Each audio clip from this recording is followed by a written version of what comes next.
स्वागत है आपका। खबरों में आगे पढ़ेंगे। रायपुर में आयोजित तेरा राज नहीं आएगा रे पुस्तक के विमोचन समारोह में मुख्यमंत्री शामिल हुए।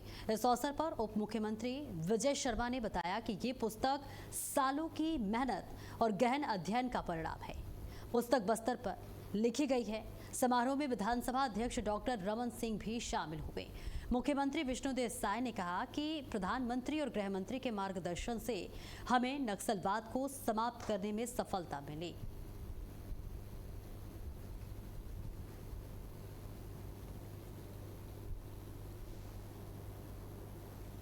तो तस्वीर आप तक साझा कर रहे हैं। इस पूरे कार्यक्रम में मुख्यमंत्री विष्णुदेव साय की मौजूदगी रही। इसके साथ ही तेरा राज नहीं आएगा रे इस पूरे कार्यक्रम की भव्यता बढ़ाते हुए मुख्यमंत्री नजर आए, जहां पर पुस्तक बस्तर पर आधारित है और इसका विमोचन किया गया।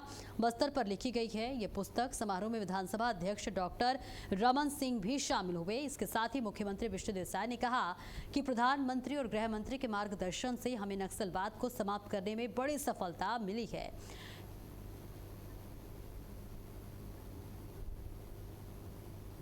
आज विपक्ष के पास कोई मुद्दा नहीं है, मुद्दा विहीन हो गए हैं, इसलिए उल जलूल भ्रम पैदा करने की बात करते हैं। और हम लोग उस क्षेत्र में एग्रीकल्चर को बढ़ाएंगे, टूरिज्म को बढ़ाएंगे, पशुपालन मत्स्य पालन को बढ़ाएंगे। बस्तर में सैकड़ों तरह के फॉरेस्ट प्रोड्यूस हैं, उनका वैल्यू एडिशन करके उस क्षेत्र के लोगों को रोजगार देने का काम करेंगे।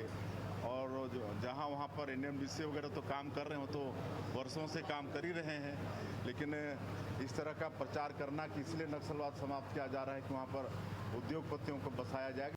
रंजन जी की किताब तेरा राज नहीं आएगा रे, इसका विमोचन आज यहाँ पे हुआ है।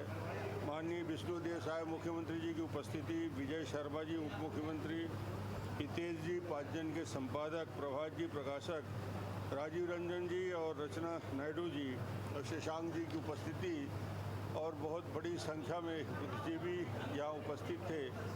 शानदार आयोजन हुआ और इस किताब के बारे में काफ़ी जानकारी दी गई। नक्सल आंदोलन, छत्तीसगढ़ में प्रवेश, बस्तर क्यों इसके झगड़ा रहा और क्या क्या कारण थे जो छत्तीसगढ़ ही पूरे देश का नक्सल का केंद्र बना, राजधानी बनी।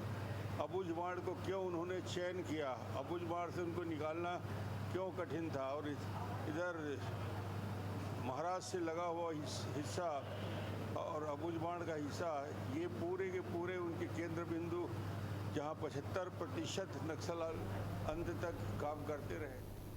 और चलिए आगे बढ़ते हैं। छत्तीसगढ़ विधानसभा के मानसून सत्र की तारीख तय। विधानसभा का मानसून सत्र 13 से 17 जुलाई तक चलेगा। ये बड़ी जानकारी। जब मानसून सत्र में कुल 5 बैठक होंगी। सत्र में वित्तीय कार्य के लिए जाएंगे संपादित। इसके साथ ही अन्य शासकीय कार्य भी किए जाएंगे संपादित। ये बड़ी जानकारी आप तक साझा कर रहे हैं, जहां सत्र में वित्तीय कार्य किए जाएंगे संपादित। इसके साथ ही 13 से 17 जुलाई तक चलेगा। तो छत्तीसगढ़ विधानसभा के मानसून सत्र की तारीख तय हो चुकी है। विधानसभा का मानसून सत्र 13 से 17 जुलाई तक चलेगा और मानसून सत्र में कुल 5 बैठकें होंगी।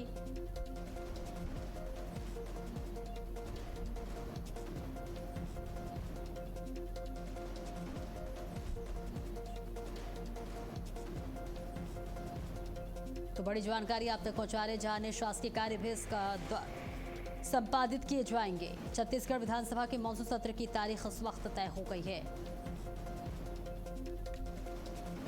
और इस खबर पर ज्यादा जानकारी के लिए स्टेट हेड हमारे साथ अनिल जुड़ रहे हैं।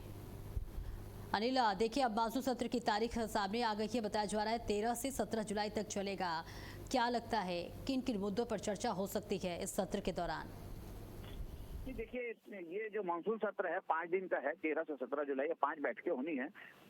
क्योंकि ये छत्तीसगढ़ जो है एग्रो बेस्ड स्टेट है और कृषि ही यहाँ का प्रमुख आय का साधन है और किसान यहाँ की जो है आत्मा है और किसान ही यहाँ सरकार बनाते हैं और मतदाताओं को रिझाने के लिए जो है दोनों ही पार्टियां जो है किसान पर ही फोकस करते रही है। तो अभी जो मानसून सत्र है उस पे टोटल जो फोकस रहेगा वो एग्रीकल्चर पे ही रहेगा।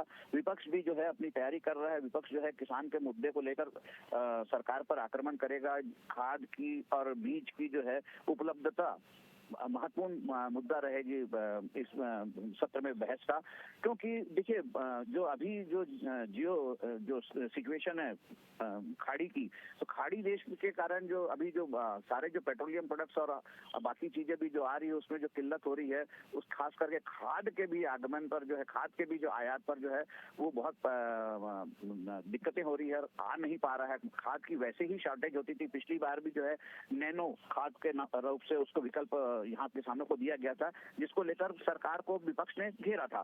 और बीज की उपलब्धता को भी लेकर जो है ये महत्वपूर्ण मुद्दा है किसानों को लेकर, जहाँ पर जो है विपक्ष सरकार पर हमला करता है तो सरकार इससे बचाव के लिए अपनी पूरी तैयारी करके रखी। इसके अलावा जो है बस्तर अब नक्सल मुक्त हो चुका है, तो बस्तर पे क्या फोकस होगा सरकार का, बस्तर के लिए क्या नई योजनाएं लेकर आते हैं, क्योंकि बस्तर अभी मार्च में ही जो है नक्सल मुक्त हुआ है, तो बस्तर भी बड़ा फोकस रहेगा इस सत्र का। तो यहाँ पर बस्तर के लिए क्या स्पेशल अलॉटमेंट होते हैं, फाइनेंशियल जो स्ट्रेटजी बनती है, वो भी एक महत्वपूर्ण मुद्दा होगा। देखने वाली बात यह है कि सरकार की तैयारियां तो पूरी हो चुकी है, विपक्ष किस तरीके से इस सत्र को लेता है, क्योंकि विपक्ष में जो है वो जो लीडरशिप को लेकर बहुत विवाद होता है अक्सर, क्योंकि एक्स चीफ मिनिस्टर जो है भूपेश बघेल हो या फिर leader of opposition doctor Charandas Mahant, तो इनको लेकर कहीं न कहीं ट्यूनिंग की जो है वो कमी दिखती है। तो ऐसे में अगर सरकार को क्लीन चिट मिलती है या जैसा कि छत्तीसगढ़ की अब ये परंपरा बनते जा रही है वॉकआउट, अगर ऐसा होता है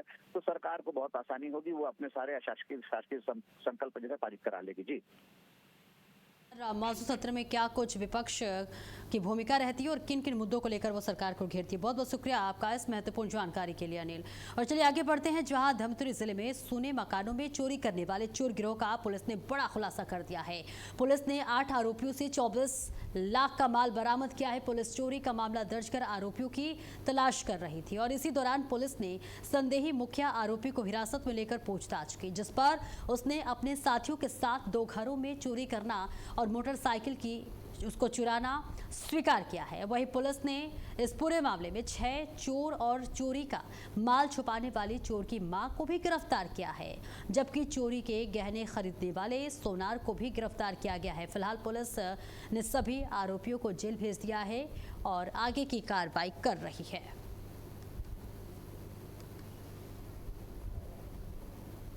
ये जो हमारे पीछे 8 लोग खड़े दिख रहे हैं, ये एक संगठित गैंग का पार्ट है। इन लोग की मोडस ऑपरेंडी है, ये लोग सूने मकानों की रेकी वगैरह करते हैं, उसके बाद उसको लक्षित करके उसमें नकबजनी करके चोरी वगैरह करते हैं। आज हम जिस प्रेस कॉन्फ्रेंस में बैठे हैं उसके माध्यम से कुल 3 चोरियों और उसमें 2 नकबजनी हैं। 2 अलग अलग घरों में नगरी में चोरी हुई थी सूने मकानों में पिछले 15 दिनों में। उसमें से एक बड़ी चोरी थी जो राधिका साहू नाम की टीचर के यहाँ हुई थी, उसका भी आप देख सकते हैं। बहुत सारा सामान, इसमें बहुत सारे सोने के भी जेवर वगैरह हैं जो बरामद हुए हैं। और इनके एक मेंबर की एक बाइक चोरी भी अलग से। और खबर गौरेला पेंड्रा मरवाही से है, जहां रिकवरी एजेंट के साथ लूटपाट की घटना सामने आई है। बदमाशों ने वारदात को अंजाम देते हुए एजेंट के पास मौजूद लगभग 70,000 रुपए लूट लिए और फरार हो गए। घटना के बाद क्षेत्र में हड़कंप मच गया है। पीड़ित की शिकायत पर गौरेला पुलिस ने 4 अज्ञात आरोपियों के खिलाफ मामला दर्ज कर जांच शुरू कर दी है।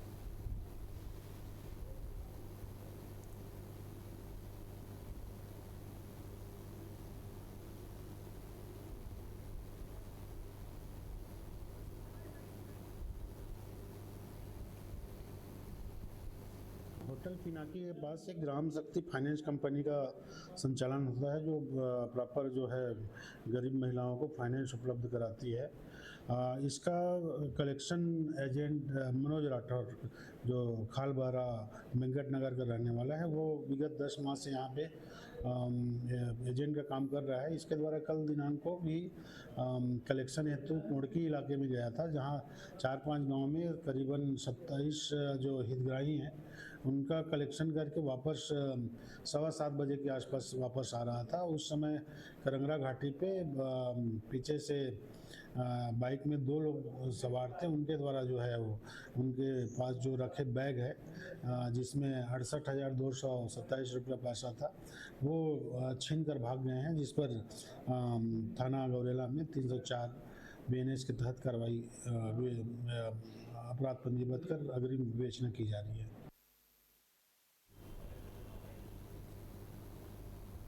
तो देखिए तस्वीरें आप तक साझा करें जहां बदमाश वारदात पर मौके से फरार हो गया है और पुलिस इस पूरे मामले की जांच पड़ताल कर रही है। लूट की घटना से इलाके में इस वक्त हड़कंप मचा हुआ है। 4 अज्ञात आरोपियों पर केस भी दर्ज कर लिया गया है और बताया जा रहा है कि रिकवरी एजेंट से 70,000 रुपए की लूट हुई थी और इस पूरे मामले में बदमाश ने वारदात को अंजाम देकर मौके से फरार हो गया और लूट की इस घटना के बाद से पूरे इलाके में हड़कंप मचा हुआ है। हालांकि 4 अज्ञात आरोपियों पर केस दर्ज कर लिया गया है और पुलिस इस पूरे मामले में तहकीकात कर रही है। रिकवरी एजेंट से 70,000 रुपए की लूट हुई थी और बताया जा रहा है कि बदमाश ने लूट की घटना को अंजाम देने के बाद फरार हो गया। पुलिस बदमाश की खोजबीन कर रही है, जांच पड़ताल चल रहा है। हालांकि 4 अज्ञात आरोपियों के खिलाफ केस दर्ज कर लिया गया है। 70,000 रुपए लूट की ये घटना सामने आई है।